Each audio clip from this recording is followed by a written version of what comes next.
The night class met in a brick-walled community center off 79th, where the heat hummed and the vending machine rattled like a nervous ribcage. Dr. Langston Reed, silver locks, a warm rasp in his voice, wheeled in a busted TV cart like it was a throne. "This is a course about justice," he said, eyes catching the fluorescent gleam. "Not the word. The weather inside your chest when the world gets loud." Naima slid into the last chair, her knuckles still raw from the day she'd packed her ex's clothes into a black trash bag and left it on his mama's porch. She swore she wasn't going to cry anymore. Across the aisle, Jordan tapped his foot, jaw tight, a cuffed ankle monitor peeking like a bruise. He'd promised his little sister he wouldn't mess up again. "Imagine this," Dr. Reed said. "You're driving a streetcar that's lost its brakes. Up ahead, 5 people on the track. To the right, a side track with 1 person. Your wheel works. Turn and hit 1 to save 5, or go straight." A hush fell, heavy as summer. Somewhere outside, a siren braided itself around the question, and Naima felt the room lean toward the answer that might split them in two. "Please like, subscribe, and tell me where you're watching from." Hands went up more than not. Turn to save the 5. A few held still, stubborn islands. Dr. Reed's smile was gentle, like a warning not to trust gentle things. "Why?" "Because 5 ain't 1, said Kendra, all hoop earrings and quick anger. "Math don't lie." "Math don't mourn either," muttered Jordan. Noima's pen hovered. She'd come here to keep busy, not to unravel. "So consequences rule?" Dr. Reed pressed. "Ends over means?" "Sometimes you gotta be cruel to be kind," said Annie Ruth from the front, church hat defiant. "Ask anybody who survived the winter." They nodded, a murmur running the rows. "Hold that," he said and rolled the busted TV cart until it rattled. "Same runaway car. But you're on a bridge this time. Beside you, a big man leaning over. Push him, he falls, stops the car, 5 live, he dies. Do you push?" The island hands grew into a storm. "No," said Naima, before she knew she'd spoken. It cut through her like glass. She had grabbed someone once, her ex's wrist, stopped him from lying, pushed him out of the place in her life where truth could breathe. She hadn't liked the feel of it then either. "What changed?" Dr. Reed asked. "The math is the same." "It's the touching," Kendra said, flinching at her own word. "You put your hands on him. You choose his face. So steering a wheel is clean?" Jordan shot back. "Blood is blood." A nervous laugh. The clock ticked toward 9, stale coffee rising from styrofoam cups. "Maybe it matters who is already in danger," Auntie Ruth said. "The man on the bridge was a part of it till you made him part." Naima thought of the text she'd found. Heart emoji, apartment address, a secret cut into pixels. Her ex had made somebody part of something without asking. Now her chest was a scrapyard. "Let's say you don't push," Dr. Reed said softly, "but you could pull a lever that opens a trapdoor under him. No hands. Just a switch." Jordan's knee bounced. "Still feels foul." "Why?" "Because it's not just bodies and numbers," he said, eyes darting to the exit like he owed it his freedom. "It's what you become doing it." They let that sit. Naima wrote the words before they disappeared. "What you become." She underlined them twice, the ink deep as evening. "All right," Dr. Reed said. "New scene. You're an ER doc. 6 patients from a pileup. 5 have moderate injuries. 1 is critical. You can spend all day on the 1 and lose 5, or save the 5 and lose 1. What do you do?" "Save the 5, Mo said, heads bowed like a prayer you don't want to pray. "Now," he continued, "you're a transplant surgeon. 5 patients need organs today, or they die. Next room, a healthy man napping. Take his heart, lungs, liver, kidney, pancreas. Save 5, lose 1. Do you do it?" A chorus of no. A shiver, like the AC finally kicked in. The idea sat ugly, like a dare. "Same math," Dr. Reed said, tapping the whiteboard with a marker that had given up days ago. "Different feeling." Naima remembered visiting her cousin at County, red plastic bracelet on her wrist, the whole place smelling like bleach and fear. There are rooms where people hope you're a miracle, she thought, and rooms where you better not act like one. So, Dr. Reed said, 2 ways your soul can count: by outcomes or by rules that don't bend. Tonight we're only naming the storm. Tomorrow we'll walk into it. Naima pressed her palm flat on that idea, just to feel it tremble. They took a break, hallway buzzing with vending machine sugar and argument. Naima stood by a faded poster, "Know Your Rights," watching the door swing on its hinge like a metronome for bad decisions. Jordan wandered up, eyes tired but warm. "You write for the Southside Ledger, right?" "Used to," she said. "Now I write to keep from choking." He almost laughed. "I got this monitor," he said, tapping his ankle like it was a pet that had to be fed sadness. "Stole groceries once. For my sister. Mama's chemo ate everything." "Math don't mourn," she echoed Kendra, cheeks hot. Why did she feel like apologizing to a stranger's life? "You pushed the man off the bridge?" Jordan asked. "No," she said. "I couldn't live with his face inside my hands." "People been holding mine up to the light for years," he said. "Like a counterfeit bill.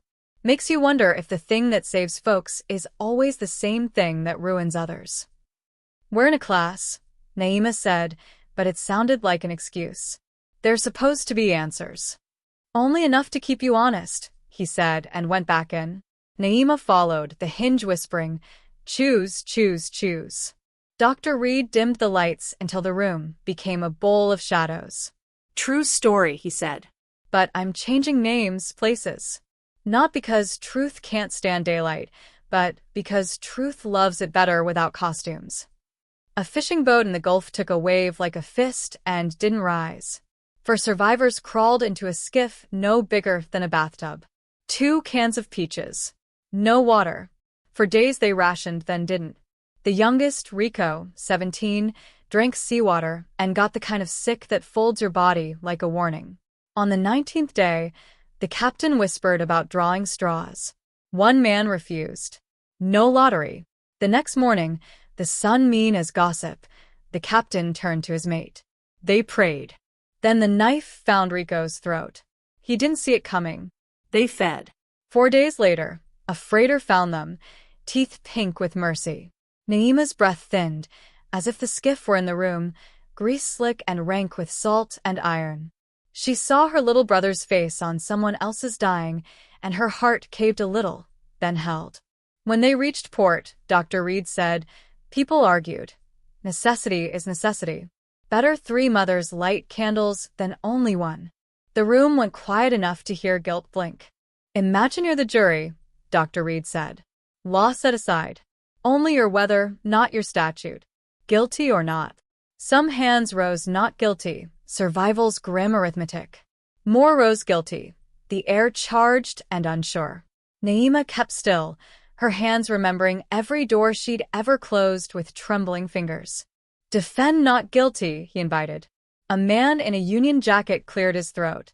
"It's filthy," he said, "but facing death is a tide. You hang on to something. If the tide wins, it ain't murder. It's the ocean." A young woman in a hoodie nodded, eyes bright. If they hadn't eaten, maybe they'd all die. 3 lives matter. Those 3 might do good. Raise kids, start charities, fix what's broke. Or they might become worse, Kendra snapped. "We don't get to write their future to excuse their past." "Prosecution?" Dr. Reed asked, hands open like a referee who knows there's no peace coming. Britt, bookish, fierce, stood. "We don't control who lives and dies. Not like that. There's no emergency big enough to make your hands clean when your hands aren't." The wind outside pushed hard on the windows, and Naima thought, the world always wants to break in when you talk about breaking. "Consent," said Kathleen, except she wasn't Kathleen now. Tonight she had glossy curls and a Southside lilt, and her name was Tash. What if Rico had said yes? "Use me. I'm dying anyway. Be full." Would that change anything?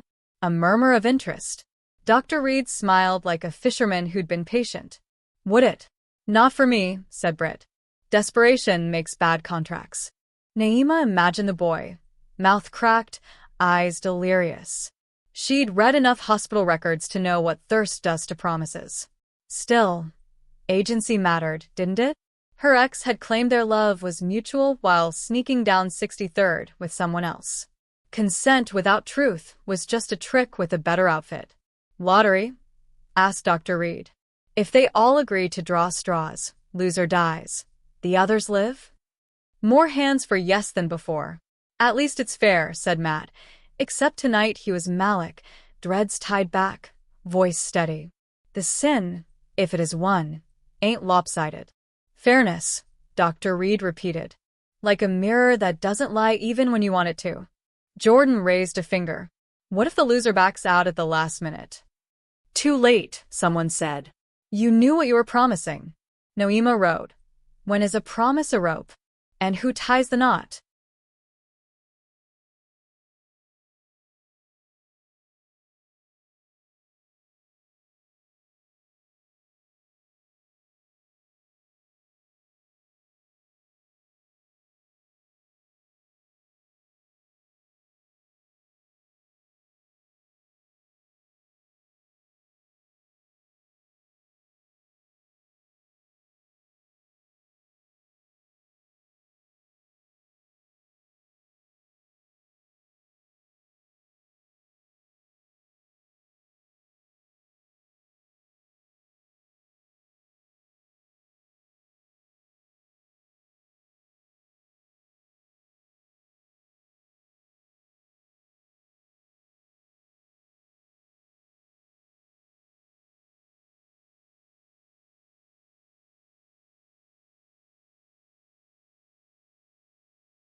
At home, the radiator hissed steady, the sink dripped like a metronome, and Naima spread the day's notes across her kitchen table.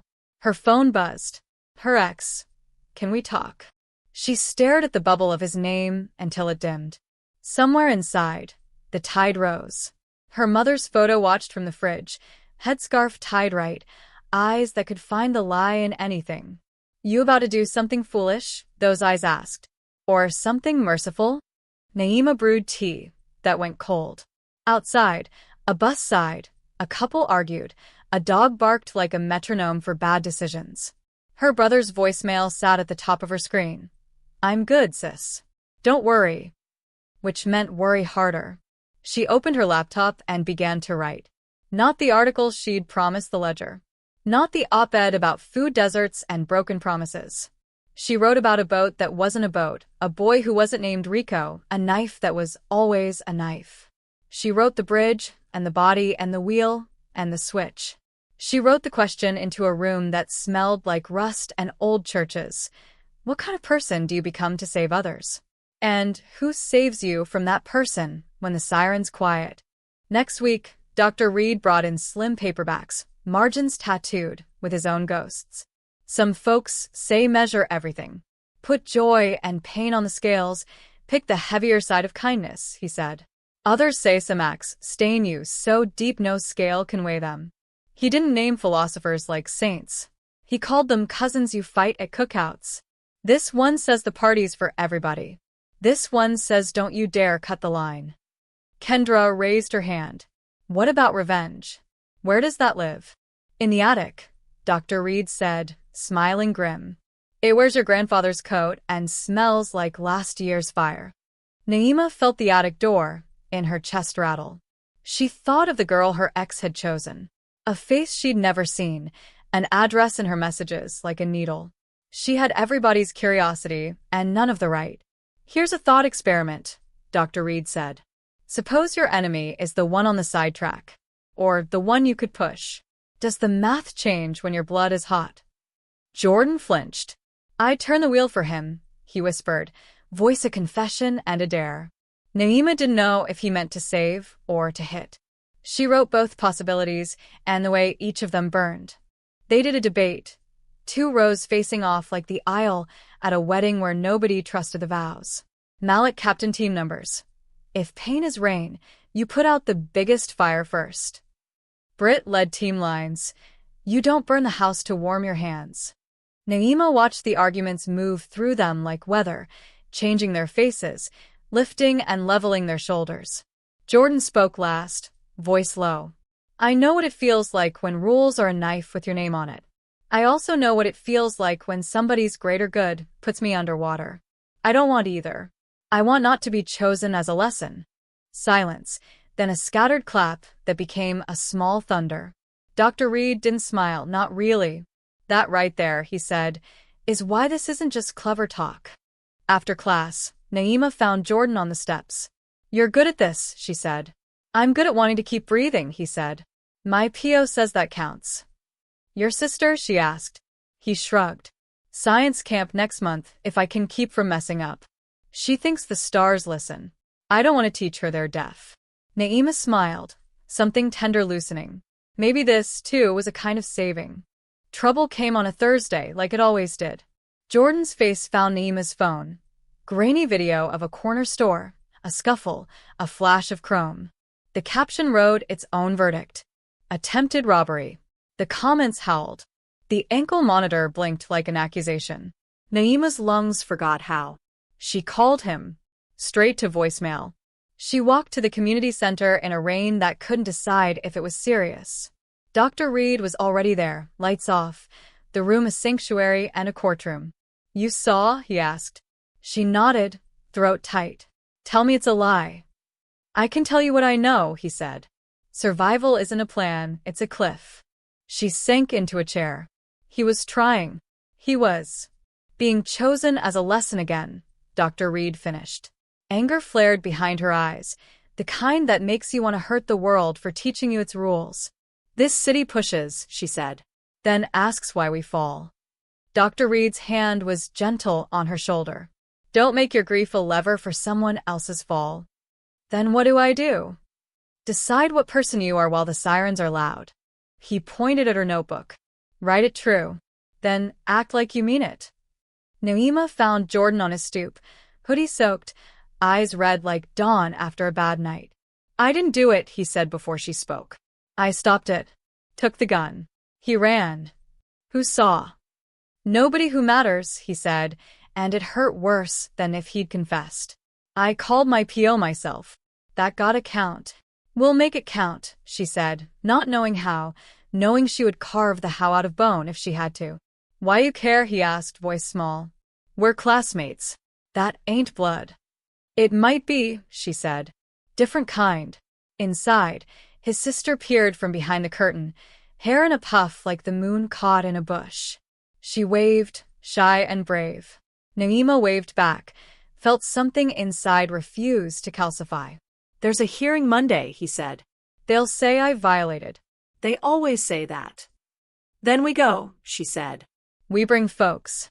We make enough quiet to hear the truth. He half smiled. You push people for a living? I push stories, she said. Sometimes they push back. On the walk home, Naima passed the church on 85th, its sign reading, "Love doesn't count like that." She laughed, a broken sound that learned how to be whole by the end of the block. In court, the air felt like plastic. Naima sat behind Jordan, the judge's bench higher than memory, the seal on the wall stern as a father. She'd worn her best black, the kind that says respect and mourning at the same time. The prosecutor's voice had the rhythm of someone used to winning. "Your Honor," the defendant's pattern. Naima stood when called, swore to tell the truth. "I teach justice on Tuesdays," she said. "On Thursday, I watched a boy try not to drown. He called his officer. He came here." The judge's eyes were unreadable, like lake water you can't see the bottom of. "We're not here to debate philosophy," he said. Naima swallowed. "With respect, Your Honor, we always are." A hush, then a corner cough, then more talking. Jordan stared at his hands. His sister drew stars on a notepad, pressing hard enough to make constellations in paper. When it ended, no cells slammed. No confetti fell. The judge sighed. Home monitoring continues. Daily check-ins. Next incident, no grace. Outside, Jordan exhaled like a man who'd been carrying a refrigerator on his back. "You didn't have to," he said. "I did," she said. "Because I want to live in a city where pushing saves." He nodded, and they let the day be a truce. Summer sagged into itself. The class kept meeting. Dr. Reed moved slower, but his questions stayed sharp. What do we owe strangers? What do we owe our own? Naima wrote an essay that made women at bus stops nod and men on bar stools argue. "Justice on the South Side, don't call it math," the paper titled it. Her editor called at midnight, voice thick. "You made me feel something. Don't let it be a one-time thing." Her ex sent a final message. "I'm sorry." She didn't answer. She let sorry be the whole house he had to live in. Jordan brought his sister to class. The girl twirled in the aisle, whispered, "I want to be an astronaut lawyer." They laughed and then didn't because it didn't seem impossible in that room. During a debate, Jordan said, "I want not to be chosen as a lesson." The silence afterward felt like a pledge. Dr. Reed dismissed them early. "If philosophy only makes you clever, throw it out. If it makes you able to stand yourself, keep going." On the way out, the door hinge whispered its word. "Choose." And for the first time, it sounded like an invitation, not a threat. The last class arrived with gentler air. Dr. Reed rolled the TV cart aside like a hearse that had done its service. "I warned you," he said. "Once the familiar turns strange, you can't unsee. Innocence is a bridge we crossed without a sign." Naima looked around at faces that had become a map. Kendra's fire, Auntie Ruth's faith, Malik's steady, Britt's line in the sand, Jordan's grace. She felt the ache of unfinished things and called it hope. "Sometimes you'll turn the wheel," Dr. Reed said. "Sometimes you won't push. You'll ask permission and it won't change a thing. You'll draw straws and feel stained. And yet," he measured the room with his hands, "you get to decide who you are while deciding." They applauded like a promise. On the steps, streetlights pearled the sidewalk. Jordan asked, "You think about the boy on the boat?" "Every day," Naima said. "I try to be the hand that offers water before the knife." "Me too," he said. His sister tugged his sleeve and pointed at the star. "It listens," she whispered. "Then let's talk," Naima answered. She tucked her notebook under her arm and walked toward the night that answered back. Thank you for watching. Please like, drop a comment, and subscribe for more stories like this.